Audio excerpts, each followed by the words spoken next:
Hello दोस्तों, मैं अभिषेक पांचाल आपके अपने परिवार मिशन सरकारी में आप सभी का स्वागत करता हूं, अभिनंदन करता हूं। कैसे हैं आप सभी? आशा करता हूं कि आप सभी अच्छे होंगे, तंदुरुस्त होंगे और कुशल होंगे। जैसा कि आप सभी को पता है, ये हमारी हिंदी की क्लास है और हिंदी की क्लासेस में हमने उपसर्ग चैप्टर जो है, उपसर्ग पॉइंट जो है वो बहुत ही बेहतरीन तरीके से, बहुत ही अच्छे तरीके से उसको हमने क्लियर कर लिया था। ठीक है। अब जो हमारा नेक्स्ट चैप्टर है वो क्या है? वो है प्रत्यय। अब प्रत्यय में क्या क्या कंडीशन होती है, कैसे हम उसको यूज करते हैं, तो ये सभी हमें अब देखना है। तो सभी बच्चे आज का पॉइंट डालेंगे। वो क्या है मेरे दोस्तों? वो है मेरे दोस्तों प्रत्यय। और प्रत्यय में क्या क्या कंडीशन अप्लाई होती है, क्या कंडीशन अप्लाई नहीं होता है, इसको हम बहुत ही बेहतरीन तरीके से देखेंगे। तो सभी बच्चे कंडीशन नंबर 1 डालेंगे कि कंडीशन में वो क्या कह रहा है। तो इसमें लिखेंगे प्रत्यय जो होते हैं मेरे दोस्तों, प्रत्यय होते हैं शब्दांश। जिस तरह हमारे उपसर्ग भी शब्दांश होते थे, तो ये हमारे प्रत्यय भी शब्दांश होते हैं। ठीक है। अब बात करते हैं नंबर 2 कंडीशन की। नंबर 2 कंडीशन क्या कह रहा है? अब बात करते हैं नंबर 2 में कि प्रत्यय का प्रयोग कहाँ होता है। तो आप सभी को पता है, अगर उपसर्ग का प्रयोग शब्द के शुरू में, प्रारंभ में या पहले या आगे होगा, तो उपसर्ग का प्रयोग तो उसके अकॉर्डिंग शब्द के लास्ट में, बाद में ही होगा। तो सभी बच्चे लिखेंगे उपसर्ग का प्रयोग, उपसर्ग का प्रयोग शब्द के, उपसर्ग का प्रयोग शब्द के पीछे,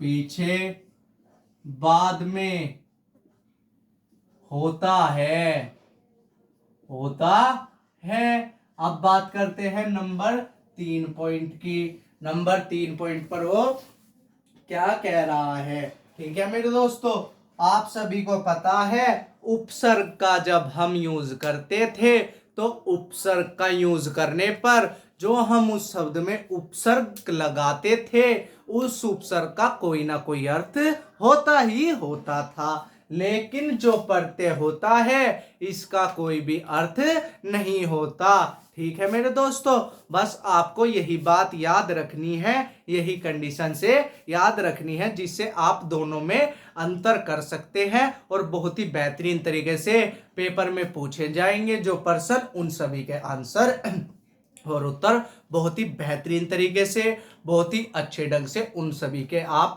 दे सकते हैं। ठीक है मेरे भाइयों, तो आपको करना कुछ नहीं है। पहली कंडीशन क्या है? उपसर्ग भी शब्दांश होते हैं और हमारे प्रत्यय भी शब्दांश होते हैं। अब बात करते हैं उपसर्ग का यूज कहाँ होता था। आपको सभी को पता है कि उपसर्ग का जो यूज होता था वो होता था शब्द के आरंभ में, प्रारंभ में, आगे या सबसे शुरू में, मतलब सबसे पहले, यानी शब्द से भी पहले उपसर्ग का ही यूज होता था, यानी उपसर्ग को हम शब्द से पहले ही लगाते थे। अब बात करते हैं नंबर 2 पर। वो कह रहा है इसका प्रत्यय का प्रयोग कहाँ होता है? जब उपसर्ग का तो आगे हो गया, अब तो प्रत्यय का तो शब्द के लास्ट में, यानी पीछे, यानी बाद में ही होगा। ठीक है मेरे दोस्तों, तो तीसरी कंडीशन जो है वो सभी बच्चे लिखेंगे। क्या लिखेंगे? कि उपसर्ग शब्द का तो अर्थ होता था, परंतु प्रत्यय का कोई अर्थ नहीं होता है। ठीक है मेरे भाइयों, तीनों ही कंडीशन एक दूसरे के विपरीत है। किस किस के? उपसर्ग में इसके अपोजिट वाली होती है प्रयुक्त जो कंडीशंस है, और इसमें प्रत्यय में हमारी अलग कंडीशंस अप्लाई होती है। वो सभी आप बोर्ड पर देख पा रहे हैं कि क्या क्या कंडीशंस इसमें अप्लाई होती है। अब बात करते हैं अगली बात की। अगली बात क्या कह रहा है नंबर 4 पर? तो नंबर 4 पर लिखेंगे जब हम किसी शब्द में, जब हम किसी शब्द में प्रत्यय का प्रयोग करते हैं, प्रयोग करते हैं, तो उस शब्द का अर्थ परिवर्तित हो जाता है, अर्थ परिवर्तित हो जाता है। ठीक है मेरे भाइयों, होता तो उसमें भी यही था और होता प्रत्यय में भी यही है। जब हम उपसर्ग को किसी शब्द में लगाते थे तो उपसर्ग भी शब्द का अर्थ बदल देता था, और जब हम प्रत्यय का यूज करते हैं तो प्रत्यय भी उस शब्द का अर्थ बदल देता है। अब नंबर 5 कंडीशन क्या है? नंबर 5 कंडीशन में वो क्या कह रहा है? किसी भी शब्द में, किसी भी शब्द में एक से ज्यादा या एक से अधिक प्रत्यय का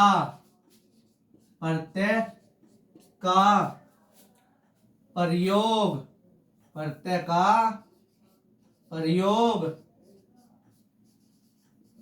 कर सकते हैं। ठीक है मेरे भाइयों, अब आपने देखा कि हम उपसर्ग, जो हमारा चैप्टर क्लियर हो गया है, उसकी भी कंडीशन हम साथ के साथ याद करते चल रहे हैं ताकि उनको ना भूलें, और हमारा जो है प्रत्यय का भी पॉइंट यानी प्रत्यय का भी टॉपिक जो है वो भी हमारा क्लियर हो रहा है, और उपसर्ग चैप्टर का जो है वो रिवीजन होता जा रहा है। अब वो क्या कह रहा है? पहले में वो कह रहा है उपसर्ग शब्दांश होते हैं, और प्रत्यय में कह रहा है प्रत्यय भी शब्दांश होते हैं। कोई बात नहीं, ये बात हो गई हमारी क्लियर। अब नंबर 2 पर कह रहा है प्रत्यय का प्रयोग शब्द के पीछे या बाद में होता है, लेकिन उपसर्ग का प्रयोग शब्द के पहले, शुरू में, प्रारंभ में, सबसे आगे होता था। नंबर 3 पर कह रहा है प्रत्यय का कोई अर्थ नहीं होता है। ठीक है मेरे भाइयों, लेकिन इसमें उल्टा है, उसमें उपसर्ग का अर्थ होता ही होता था। अब नंबर 4 पर, जब हम किसी शब्द में प्रत्यय का प्रयोग करते हैं तो उस शब्द का अर्थ परिवर्तित हो जाता है यानी बदल जाता है। तो उपसर्ग की भी तो ये बात थी, जब हम उपसर्ग का प्रयोग किसी शब्द में करते थे तो उसका भी तो अर्थ परिवर्तित यानी बदल जाता था। नंबर 5 पर, किसी भी शब्द में एक से अधिक ज्यादा प्रत्यय लगाए जा सकते हैं। कोई बात नहीं, तो उपसर्ग में भी हम एक से ज्यादा प्रयोग किसका कर सकते हैं मेरे दोस्तों? उपसर्ग का। ठीक है, तो आप सभी का ये क्लियर हो गया होगा क्योंकि इसमें कुछ भी नहीं था। ठीक है मेरे भाइयों, अब बात करते हैं नंबर 6 पॉइंट की। नंबर 6 पर वो हमसे क्या कह रहा है, क्या नहीं कह रहा है। अब बात करेंगे नंबर 6 पॉइंट की। नंबर 6 पॉइंट पर क्या कह रहा है? नंबर 6 पॉइंट पर वो कह रहा है प्रत्यय की पहचान, नहीं ये लिखेंगे नंबर 6 पर, शब्द में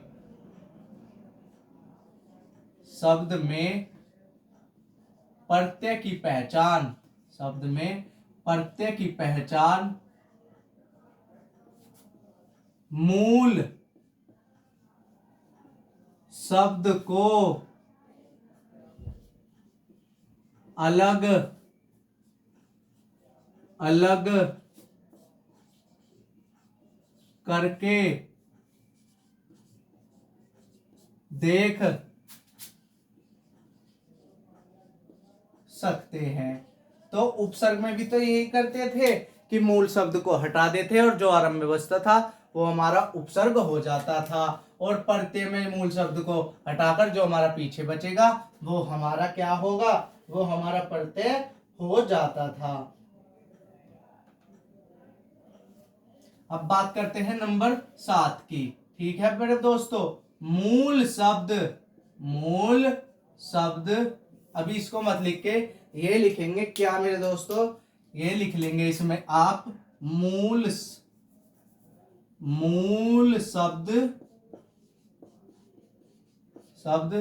प्लस प्रत्यय। ठीक है मेरे दोस्तों, ये आप इसमें लिख लेंगे।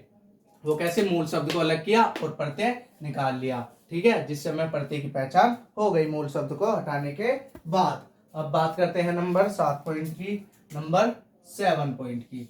नंबर 7 पर वो क्या कह रहा है, मूल शब्द वह छोटे से छोटे शब्द होता है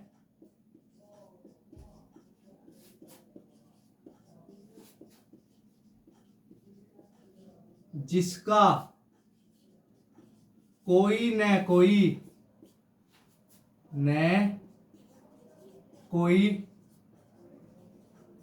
अर्थ या भाव अवश्य होता है। अब नंबर 8 पॉइंट क्या कह रहा है उसको देखेंगे। ठीक है मेरे दोस्तों, अब बात करते हैं प्रत्यय के भेद।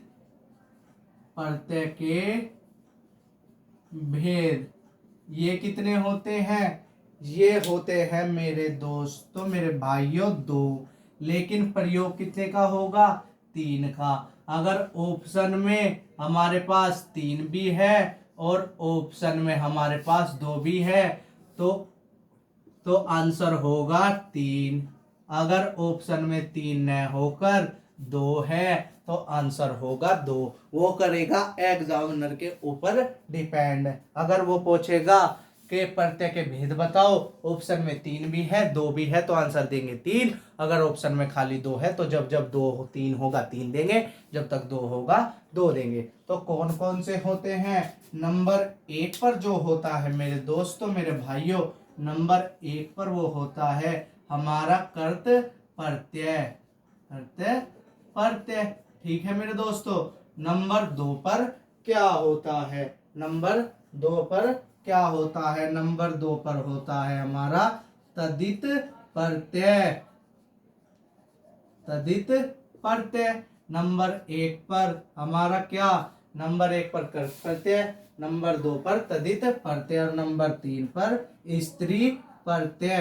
तो आप सभी को ये समझ में आया हो तो सभी बच्चे यस करेंगे, हाँ करेंगे। फिर बढ़ेंगे हम आगे अपने अगले पॉइंट की तरफ। अगले पॉइंट में वो क्या कह रहा है, क्या हमसे पूछ रहा है।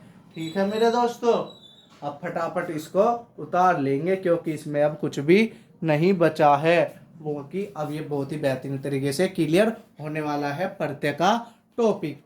अब वो कह रहा है करत प्रत्यय क्या होता है, तो करत प्रत्यय में लिखेंगे जो धातु व क्रिया में प्रयुक्त किए जाते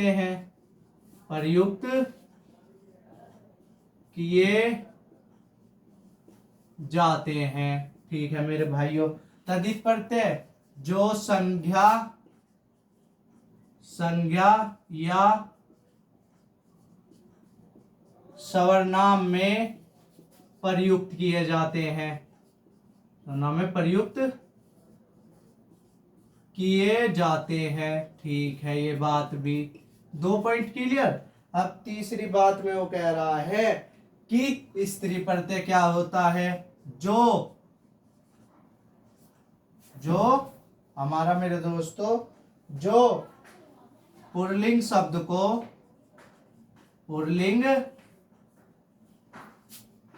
को स्त्रीलिंग में परिवर्तित करते हैं। यहां पर ये होता है क्या, स्त्री प्रत्यय। ठीक है, सभी इसको नोट करेंगे, सभी इसको स्क्रीनशॉट ले लेंगे। फिर बढ़ेंगे अपने पहले टॉपिक पॉइंट की तरफ, वो क्या है, प्रत्यय के भेद। ठीक है, उन सभी को क्लियर आज की क्लास में हम इस टॉपिक को पूरा क्लियर कर ही लेंगे, क्योंकि इसमें से हमें कुछ भी नहीं छोड़ना है। ठीक है मेरे दोस्तों, तो फटाफट इसको उतार लेंगे। ठीक है, जिसको स्क्रीनशॉट लेना है वो इसका स्क्रीनशॉट ले लेगा। तो सभी ने लगभग उतार लिया होगा। अब बढ़ते हैं अपने अगले पॉइंट की तरफ। अगला पॉइंट क्या है? ठीक है मेरे दोस्तों, तो आपने देखा कि क्या लिखा हुआ है, क्या लिखा हुआ है। अब आपके जो इसमें प्रत्यय के भेद थे वो होते हैं 2 से 3, कर्त प्रत्यय, तद्धित प्रत्यय और हमारा स्त्री प्रत्यय।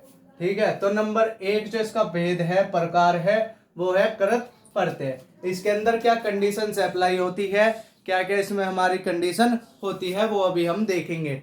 वो कहता है इसमें नंबर 1 कंडीशन, जो प्रत्यय धातु अर्थात क्रिया के अंत या बाद में लगाए जाते हैं। तो आप सभी को पता है प्रत्यय का तो प्रयोग हमेशा शब्द के लास्ट में ही होता है, बाद में ही होता है, शब्द के पीछे ही होता है। तो इसमें भी उसने कुछ भी नई बात नहीं कही है, बस ये कहा है जो कर्त प्रत्यय है वो धातु अर्थात क्रिया के बाद में यानी अंत में लगाए जाते हैं। ठीक है, फिर वो कहता है करत प्रत्यय से बना शब्द हमारा कर्दन शब्द कहलाता है, कोई बात नहीं। इसका मतलब क्या है, जैसे धातु या क्रिया होगी उसमें कोई कर्तव्य प्रत्यय जुड़ जाएगा, फिर जो उससे शब्द प्रकट होगा, जो नया शब्द बनेगा वो बनेगा हमारा कर्दंत शब्द। ठीक है, बात यही बात बताने वाली थी, यही हमारी बात इसमें समझाने वाली थी आपको। क्या वो क्या कह रहा है, वो कह रहा है कि धातु क्रिया, धातु या क्रिया प्लस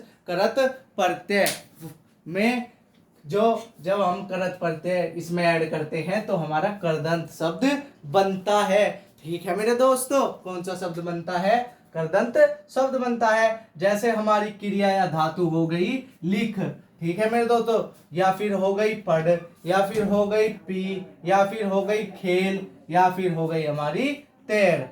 ठीक है मेरे दोस्तों, अब बात करते हैं इसमें प्रत्यय क्या जुड़ता है। जैसे जब मैं लिख क्रिया लेता हूं और उसमें आवट प्रत्यय लगा देता हूं, क्योंकि आवट का कोई भी अर्थ नहीं होता है। तो जब मैंने इसमें लिख में आवट ऐड कर दिया यानी आवट को जोड़ दिया, आवट प्रत्यय लगा दिया, तो जो हमारा करदंत शब्द बना या नया शब्द बना वो क्या बना, वो बना लिख आवट। इसी तरह पढ़ में, पढ़ क्रिया में आई प्रत्यय लगा दिया तो शब्द बन गया हमारा पढ़ाई। पी में शब्द पी में प्रत्यय लगाया अक्कड़ तो शब्द बन गया हमारा मेरे दोस्तों पियक्कड़। और खेल में जब शब्द लगाया आड़ी तो नया शब्द बन के आया खिलाड़ी। और तैर में इसी तरह जब शब्द हमने लगाया आक तो शब्द बन गया तैराक। तो इसी के साथ यही हमारा करत प्रत्यय था, ये भी हमारा पॉइंट हो गया है क्लियर। अब जो नया पॉइंट बचता है वो क्या बचता है, वो बचता है तद्धित प्रत्यय। तद्धित प्रत्यय में क्या क्या कंडीशन होती है, क्या क्या कंडीशन हमारी अप्लाई की जाती है, अब उन पर नजर डाल लेते हैं। नंबर 2 पर सभी बच्चे जो पॉइंट डालेंगे वो डालेंगे मेरे भाइयों, मेरे दोस्तों, वो डालेंगे तद्धित प्रत्यय।